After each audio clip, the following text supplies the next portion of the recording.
Mesdames et messieurs, bonjour et bienvenue sur votre chaîne d'information en temps réel. L'actualité en Afrique et dans le monde en continu. Vous informer est notre mission alors, si vous êtes nouveau, abonnez-vous et activez aussi la cloche de notification pour ne plus rien manquer. Cela étant fait, c'est parti. Eh bien les amis, depuis le 10 juillet dernier, date de la mise aux arrêts des 49 soldats ivoiriens sur le sol malien, le torchon brûle entre Abidjan et Bamako. Si cette tension n'était qu'au niveau des autorités politiques des deux pays, elle semble de plus en plus glisser sur le terrain des populations.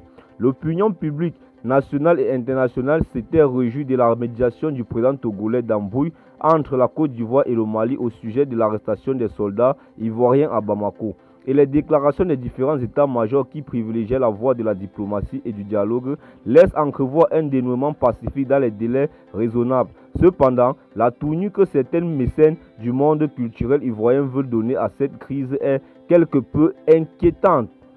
En effet, depuis quelques jours, des mouvements d'appel au boycott des spectacles des artistes maliens sur le territoire ivoirien sont lancés sur les réseaux sociaux.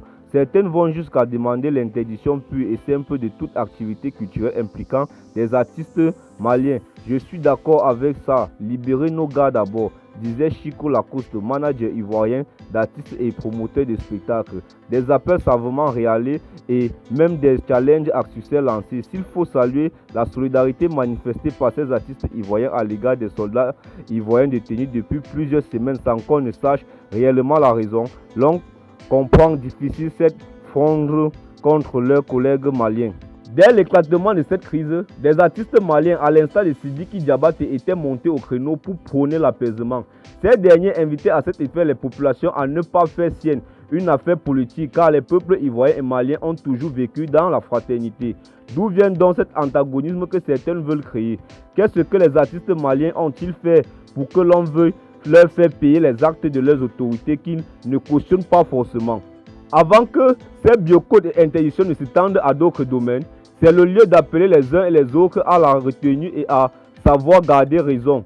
Des artistes emblématiques tels que Salif Keïta, Ami Goïta, Oumou Sangaré, etc., qui ont de tous temps à manifester leur solidarité et amour pour la Côte d'Ivoire, ne sauraient être considérés comme les porte-voix de la junte malienne au point de vouloir les sanctionner.